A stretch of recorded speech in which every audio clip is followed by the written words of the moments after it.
आप सभी विद्यार्थियों का YouTube की इस ऑनलाइन क्लास में आज स्वागत है। आज हम बात करेंगे मोनोपोली की, जिसे हिंदी में कहते हैं एकाधिकार। हमने परफेक्ट कंपटीशन की अब तक बात की है। ऑनलाइन और ऑफलाइन क्लासेस में परफेक्ट कंपटीशन के बारे में पढ़ा है। आज हम बात करेंगे मोनोपोली की, एकाधिकार की। मोनोपोली क्या होता है? मोनोपोली दो शब्दों से मिलकर बना होता है, मोनो प्लस पोली। मोनो का अर्थ है एक और पोली का अर्थ है विक्रेता। पोली का क्या अर्थ है? विक्रेता। तो यानी ऐसा मार्केट जहाँ पर सिंगल सेलर हो, एक ही विक्रेता हो। एकाधिकार दो शब्दों से मिलकर बना है, एक प्लस अधिकार, अर्थात बाजार की वह स्थिति जब बाजार में केवल एक विक्रेता हो। जब बाजार में केवल एक विक्रेता हो तब उसे क्या कहेंगे? एकाधिकार। एकाधिकारी बाजार दशा में वस्तु का एक अकेला विक्रेता होने के कारण विक्रेता का वस्तु की पूर्ति पर पूर्ण नियंत्रण होता है। जब ऐसा मार्केट हो जब एक ही विक्रेता हो तो उस विक्रेता का उस पूरे मार्केट पर पूर्ण नियंत्रण होता है। तो क्या होता है मोनोपोली? मोनोपोली दो शब्दों से मिलकर बना है, मोनो प्लस पोली, यानी जिस मार्केट का केवल एक ही विक्रेता हो उसे हम कहते हैं मोनोपोली मार्केट।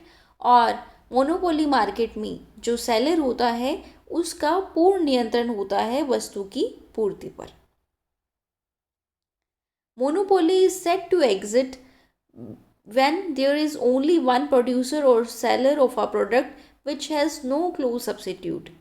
इस लाइन में यहाँ कहा गया है कि मोनोपोली उस सिचुएशन में कहेंगे जब किसी प्रोडक्ट का केवल एक ही सेलर हो और प्रोड्यूसर हो और उस प्रोडक्ट का कोई क्लोज सब्स्टिट्यूट अवेलेबल ना हो। मतलब उस पदार्थ का, उस जो प्रोडक्ट है, वस्तु का कोई क्लोज सब्स्टिट्यूट, कोई निकट प्रतिस्थापन यदि उपलब्ध नहीं है मार्केट में, तो हम कहेंगे कि वो स्थिति केवल मोनोपोली की है, एकाधिकार की है। आइए चलते हैं, हम देखते हैं कि मोनोपोली की एग्जाम्पल्स कौन कौन सी हैं। मोनोपोली में हम किस किस को एग्जाम्पल ले सकते हैं? रेलवेज हुआ, आजकल रेलवे का भी निजीकरण कर रहे हैं, पीपीपी मॉडल पर आधारित है, पब्लिक प्राइवेट पार्टनरशिप पर। कुछ जगह पर प्राइवेटाइजेशन चल रहा है, लेकिन फिर भी रेलवेज जो हम शुरू से पढ़ते आ रहे हैं अभी तक तो है, चल रहा है काम। जल्दी से ये भी प्योर मोनोपोली का एग्जाम्पल नहीं रहेगा। फिर है माइक्रोसॉफ्ट, फेसबुक, ये जो सोशल मीडिया के जितने भी हम देखते हैं, फेसबुक हुआ, गूगल हुआ, ये मोनोपोली की एग्जाम्पल्स काउंट होते हैं। पेटेंट हुआ, ये लग्जोटिया, ये लेंसेज आईज की जो फ्रेम होती हैं उसकी कंपनी है, 70% हिस्सेदारी है इसकी। ये सब क्या है? मोनोपोली की एग्जाम्पल्स हैं। नेक्स्ट हम चलते हैं revenue curve of the firm. ये जो मोनोपोली है इसमें हम रेवेन्यू कर्व किस प्रकार देखते हैं? AR और MR कर्व है, AR कर्व और MR कर्व, और है MC कर्व। अब देखिए, आपको मैंने पहले क्लास में भी पढ़ाया है कि AR और MR जो कर्व होते हैं उनकी आकृति नीचे गिरती हुई होती है मोनोपोलीज में, ठीक है। और MC कर्व जो है वो U शेप के होते हैं। अब इसमें कंडीशंस क्या है इक्विलिब्रियम की? मोनोपोली में दो शर्तें हैं इक्विलिब्रियम होने के लिए। पहली शर्त है कि MC और MR बराबर होनी चाहिए, और दूसरी शर्त है कि MC curve cut MR curve from below. अब देखिए, ये डिफरेंस आता है परफेक्ट कंपटीशन में और मोनोपोली में। परफेक्ट कंपटीशन में मैंने आपको बताया था कि MC कर्व MR को काटे, नीचे से काटे और कटान बिंदु पर बढ़ता हुआ हो और मोनोपोली में जबकि ये है कि MC MR बराबर हो और MC कर्व MR को नीचे से काटे, कटान बिंदु पर ऊपर की ओर बढ़ता हुआ हो, ये अनिवार्य नहीं है। Always equilibrium at where E equals to 0 और E is greater than 1 and MR curve. और ये इक्विलिब्रियम कहाँ प्राप्त होता है? जहाँ इक्विलिब्रियम जो है वो 0 के बराबर है या ग्रेटर देन 1 है। देखिए, अब revenue curve of the firm क्या है? इसमें दो कंडीशंस होना ज़रूरी है, MC इक्वल्स टू MR और MC curve cut MR from below. ये दो कंडीशंस अगर फुलफिल होंगी तभी हम इक्विलिब्रियम का पॉइंट जान सकेंगे। नेक्स्ट कंसेप्ट हम देखते हैं कि possibility of losses under monopoly. क्या एकाधिकार में भी हानि होने की संभावना है? हमने पूर्ण प्रतियोगिता में पढ़ा कि 3 स्थितियाँ होती हैं अल्पकाल में, एक लाभ होता है, एक असामान्य लाभ होता है और एक हानि होती है। अब हम ये जानते हैं कि क्या एकाधिकार में भी ऐसी संभावना बनती है, जब सिंगल सेलर होता है पूरे मार्केट में, क्या तब भी हानि हो सकती है? आइए इस कंसेप्ट को समझते हैं। प्राय ही समझा जाता है कि एकाधिकारी को हमेशा धनात्मक लाभ प्राप्त होते हैं। हमेशा ये समझा जाता है कि जो मोनोपोलिस्ट है उसको तो हमेशा प्रॉफिट ही होगा, लेकिन ऐसा नहीं होता। मंदी के समय जब सभी वस्तुओं की मांग कम हो जाती है तो एकाधिकारी को हानि होती है। जब रिसेशन होता है, सभी वस्तुओं की मांग कम हो जाती है, तब एकाधिकारी को क्या होती है? हानि होती है। यदि यह हानि लंबे समय तक होती रही तो दीर्घकाल में वह उद्योग छोड़कर चला जाता है। अब देखिए, रेलवेज जो आपने मोनोपोली में काउंट किया है, दीर्घकाल में अब कोरोना टाइम पीरियड में क्या है? रेलवेज बंद है, बहुत सारी ट्रेन्स बंद है, तो क्या हो रहा है? लॉस हो रहा है। और दीर्घकाल में ये लॉस कंटिन्यू रही तो कुछ ना कुछ डिसीजंस लिए जाते हैं। किंतु अल्पकाल में जब तक कीमत औसत परिवर्तनशील लागत से अधिक है, इससे पहले मैंने आपको एक शटडाउन पॉइंट के बारे में पढ़ाया था, जिसमें मैंने कहा था कि एक जो उद्योगपति है या एक प्रोड्यूसर जो है, वो कब तक उद्योग में रहेगा? जब तक कीमत जो है एवीसी से अधिक हो, एवीसी के बराबर या एवीसी से अधिक हो। एक जो प्रोड्यूसर है उस बिंदु पर उत्पादन बंद करेगा जब कीमत औसत परिवर्तनशील लागत के बराबर हो जाती है। उसे ये डर होता है कि कीमत अगर इससे भी कम हो गई तब क्या होगा। ठीक है, इसी प्रकार से अल्पकाल में जब तक कीमत औसत परिवर्तनशील लागत से अधिक है तब तक वह उत्पादन जारी रखेगा। यहाँ पॉइंट आप नोट कर लीजिए, बहुत इंपॉर्टेंट है ये, कि कीमत जब तक औसत परिवर्तनशील लागत से अधिक है तब तक वह उत्पादन जारी रखेगा। यदि कीमत औसत परिवर्तनशील लागत से कम होती है, जो प्राइस है वो औसत परिवर्तनशील लागत से कम होती है, तो उत्पादन बंद कर देगा। किंतु अल्पकाल में वह उद्योग से बाहर नहीं जा सकता। अल्पकाल एक ऐसा टाइम होता है जब वो उद्योग से बाहर नहीं जाएगा, अतः अल्पकाल में हानि उठाना अनिवार्य है। अतः एक विवेकशील उत्पादक को हानि को न्यूनतम करने का प्रयास करना चाहिए। देखिए, अल्पकाल में हमारे पास फैसिलिटीज़ बहुत कम होती हैं, टाइम पीरियड बहुत कम होता है, चीज़ों को मैनेज करने का तरीका बहुत अलग होता है। तो इसलिए अल्पकाल में वो उद्योग छोड़कर नहीं जाता, उसे हानि का सामना करना पड़ता है। इसलिए विवेकशीलता किसमें है? विवेकशीलता इस बात में है कि वो अपनी हानि को न्यूनतम करे। दोबारा इस कंसेप्ट को मैं रिपीट कर रही हूँ कि possibility of losses under monopoly कब होते हैं? कब है? जब कीमत जो है औसत परिवर्तनशील लागत से नीचे हो जाती है, तो इस स्थिति में उत्पादन बंद कर देना चाहिए, लेकिन उत्पादन बंद नहीं करते। क्यों? क्योंकि अल्पकाल में एक उद्योगपति उद्योग को छोड़कर नहीं जाता और उसे अपनी हानि को न्यूनतम करने का प्रयास करना चाहिए। अब लॉस के कारण क्या है? हाई कॉस्ट ऑफ प्रोडक्शन, उत्पादन की लागत बहुत अधिक हो जाती है। यहाँ पर ये है कि लॉस मतलब होता है हानि के क्या कारण है? पहला कारण है हाई कॉस्ट ऑफ प्रोडक्शन, यदि उत्पादन की कॉस्ट जो है वो बहुत हाई है तब भी लॉस होते हैं। और दूसरा है इनएडिक्वेट demand of product in market. अब आप देखिए, कोरोना टाइम पीरियड चल रहा है तो मार्केट में डिमांड कुछ चीज़ों की बहुत कम हो जाती है, कुछ चीज़ों की क्या, बहुत चीज़ों की कम हो जाती है। जीडीपी जो ग्रोथ रेट है वो नेगेटिव हुई थी पिछली बार, और अब भी संभावना है कि जीडीपी ग्रोथ रेट बहुत गिरेगी।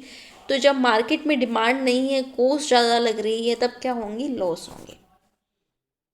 नेक्स्ट चलते हैं हम in short run super normal profit. देखिए, अल्पकाल में 3 प्रकार की स्थितियाँ एकाधिकारी सामना करना पड़ता है: असामान्य लाभ, सामान्य लाभ और हानि। असामान्य लाभ, सामान्य लाभ और हानि। तो असामान्य लाभ की स्थिति में क्या होगा? आप एक्स अक्ष पर हम दिखाएंगे उत्पादन की मात्रा, वाई अक्ष पर दिखाएंगे लागत व आगम। एक्स अक्ष पर उत्पादन की मात्रा, वाई अक्ष पर लागत व आगम। AR और MR कर्व की आपको आकृति पता है, ये नीचे की ओर गिरते हुए होते हैं। AC और MC कर्व की भी आपको आकृति पता है कि यू शेप के होते हैं। देखिए, माइक्रो इकोनॉमिक्स में हम बिल्कुल कंटिन्यू चलना होता है।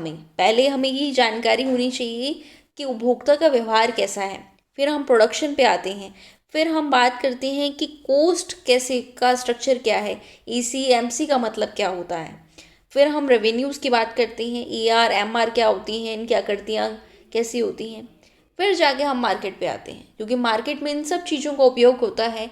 हम उत्पादन के बारे में पढ़ते हैं, हम कीमत के बारे में पढ़ते हैं, हम रेवेन्यू कर्व के बारे में पढ़ते हैं, इसलिए आपको सब चीज़ों की जानकारी होनी अनिवार्य है। अब आप ध्यान से देखिए इस डायग्राम की ओर। AR और MR वक्र की आकृति कैसे होती है, नीचे की ओर गिरती हुई। उत्पादन की मात्रा को x अक्ष पर दिखाते हैं, लागत व आगम को y अक्ष पर दिखाते हैं। AC और MC कर्व कैसे होते हैं, U शेप के होते हैं। जैसे ही मैंने आपको पिछली स्लाइड में पढ़ाया था, आप दोबारा देख लीजिए। इस स्लाइड में मैंने बताया कि कंडीशन ऑफ इक्विलिब्रियम क्या है, जब MC इक्वल्स टू MR हो और MC कर्व MR को नीचे से काटे। अब देखिए यहाँ पर MC equals to MR E बिंदु पर हो रहा है और E बिंदु पर MC MR को नीचे की ओर काट रही है। ठीक है, तो ये E बिंदु क्या हो गया, इक्विलिब्रियम का बिंदु, हिंदी में कहते हैं साम्य का बिंदु। E बिंदु क्या हो गया, इक्विलिब्रियम का बिंदु, हिंदी में कहते हैं साम्य का बिंदु। अब प्रॉफिट कैसे काउंट करते हैं, प्रॉफिट के लिए फॉर्मूला होता है TR माइनस TC। प्रॉफिट के फॉर्मूला होता है TR माइनस TC। कुल आगम में से कुल लागत अगर हम घटाते हैं तो हमें लाभ प्राप्त होते हैं। कुल आगम में से कुल लागत घटाते हैं तो हमें लाभ प्राप्त होते हैं। और TR का फॉर्मूला होता है P इंटू क्यू। TR का फॉर्मूला क्या होता है, P इंटू क्यू। अब आप देखिए कि इस डायग्राम में प्राइस कितना है, O से लेकर N तक। O से लेकर N तक कीमत कहाँ निर्धारित होती है, AR कर्व पर। कीमत कहाँ निर्धारित होती है, AR कर्व पर। जो जो मैं बातें आपको बोल रही हूँ वो आप एक नोटबुक लेके बैठना और नोट डाउन करते जाना। कीमत AR कर्व पर निर्धारित होती है, इसलिए जो प्राइस होगी वो कितनी होगी, ON। जब हम ON प्राइस को O की उत्पादन से गुना कर देंगे तब हमें क्या मिलेगा, TR मिलेगा। तो हमारा TR का एरिया कितना हो जाएगा, ONPQ। ONPQ ONPQ। अब देखिए, और TC कैसे काउंट करते हैं। TC आप देखिए प्रति इकाई लागत कितनी है इस डायग्राम में, O से लेकर M तक कॉस्ट कितनी, एवरेज कॉस्ट कितनी आ रही है, T से लेकर Q तक, O से लेकर M तक। तो उसको अगर हम उत्पादन की मात्रा से गुना करते हैं, TQ को उत्पादन की मात्रा से गुना करेंगे, यानी OMTQ, ये पूरा का पूरा क्या आ जाएगा, TC आ जाएगा। OMTQ पूरा का पूरा TC आ जाएगा। तो TR माइनस TC प्रॉफिट कितना होगा, MNPT। प्रॉफिट कितना होगा, MNPT। तो देखिए ये सारा क्या है, असामान्य लाभ है। ये सारा जो डायग्राम में आपको दिखाई दे रहा है असामान्य लाभ है। इसका जो PDF है आपको मैं सेंड कर दूंगी, आपका जो ग्रुप बना हुआ है व्हाट्सएप ग्रुप, उस पर। तो अब मैं आपको बता रही थी कि सुपर नॉर्मल प्रॉफिट कब होता है, जब TR is greater than TC होता है। जब कुल आगम कुल लागत से ज़्यादा होता है तब सुपर नॉर्मल प्रॉफिट होता है। अब सुपर नॉर्मल प्रॉफिट में TR काउंट कर लिया हमने और TC काउंट कर लिया, TR माइनस TC कर दिया, MNPT, ये हमारा सुपर नॉर्मल प्रॉफिट आ गया।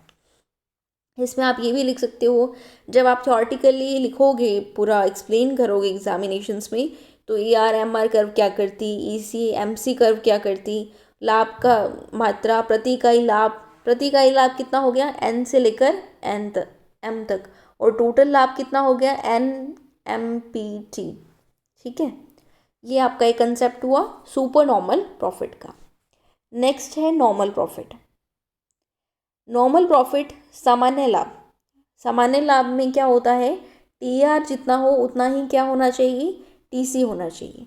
सामान्य लाभ का मतलब होता है ना ही तो हमें लाभ हुआ और ना ही हमें हानि हुई, इस स्थिति को हम कहते हैं सामान्य लाभ। इस स्थिति को हम कहते हैं सामान्य लाभ। अब देखिए AR और MR वक्र जो हैं वो नीचे की ओर गिरते हुए हैं। AR और MR वक्र नीचे की ओर गिरते हुए हैं। AC और MC वक्र जो हैं वो U शेप हैं। AC और MC वक्र U शेप है। अब जहाँ पर AR है वहाँ पर हमारी कीमत निर्धारित होती है OP, कीमत है OP। TR है OPRX, क्योंकि TR प्राइस इंटू क्वांटिटी के बराबर होता है। प्राइस OP है, क्वांटिटी OX है। OPRX क्या है, TR टोटल कॉस्ट भी OPRX है। तो इस स्थिति में ना ही हमें लाभ होगा ना ही हमें हानि होगी। ये स्थिति कौन सी होगी? नॉर्मल प्रॉफिट की। नेक्स्ट, ये डायग्राम बहुत इंपॉर्टेंट है, इसे कहते हैं हानि। एग्जामिनेशंस में कई बार तीनों स्थितियां पूछ लेते हैं कि एकाधिकार में अल्पकाल की तीनों स्थितियों का वर्णन कीजिए। तो आज हमने तीनों स्थितियों के बारे में पढ़ा है कि असामान्य लाभ, हानि, सामान्य लाभ। हानि के बारे में अभी हम पढ़ने जा रहे हैं। देखिए, एक्स अक्ष पर हम लिखेंगे उत्पादन, वाई अक्ष पर लिखेंगे हम आगम लागतें, AR MR कर। वाई अक्ष पर जो भी ड्रॉ हो रहा है उसके बारे में लिख देते हैं। अब देखिए, AR और MR वक्र नीचे की ओर गिरते हुए दिखाई दे रहे हैं आपको। AC और MC यू शेप हैं। इक्विलिब्रियम साम्य की शर्त क्या है? MR इक्वल्स टू MC और MC वक्र MR को नीचे से काटे। तो किस बिंदु पर इक्विलिब्रियम हो रहा है? E बिंदु पर। और उत्पादन किस बिंदु पर आ रहा है? X अक्ष पर, OX। और इसको ऊपर की ओर बढ़ाएंगे तो अब हमें क्या मिलेगा? लागत। लागत मिलती है एवरेज कोस्ट पर। लागत मिलती है एवरेज कोस्ट पर। रेवेन्यू कहाँ मिलेगा? R से लेकर X तक। ये जो रेवेन्यू कर्व है ये क्या है? कीमत रेखा। O से लेकर P तक, यही हमारी कीमत डिसाइड होगी। देखिए, अब TC कितना है? OQSX। TC कितना है? OQSX, x है यहाँ पर, OQSX। और TR कितना है? OPRX। TR कितना है? OPRX। तो रिमेनिंग जो एरिया ये आपको शो हो रहा है ये क्या है? लॉस है, PQSR। लॉस किसके बराबर है? PQSR। इस स्थिति में आपको हानि का सामना क्यों करना पड़ा? क्योंकि TC is greater then TR है। इस स्थिति में हानि का सामना क्यों करना पड़ा? क्योंकि TC is greater then TR है। जब तक TC जो है वो TR से अधिक रहेगा तब हानि का सामना आपको करना ही पड़ेगा। तो आज हमने ये जाना कि मोनोपोली क्या होती है, एकाधिकार किसे कहते हैं, revenue curve of the firm कैसे डिसाइड होगा, इक्विलिब्रियम की शर्तें क्या क्या हैं, एकाधिकार में हानि की संभावना क्यों होती है और हानि के कारण क्या है, और तीनों स्थितियाँ अल्पकाल की तीनों स्थितियाँ। धन्यवाद। अगर आपको कोई भी परेशानी आती है एकाधिकार में तो आप मुझे कमेंट सेक्शन में डालकर प्रश्न पूछ सकते हैं या व्हाट्सएप पे भी कांटेक्ट कर सकते हैं। धन्यवाद।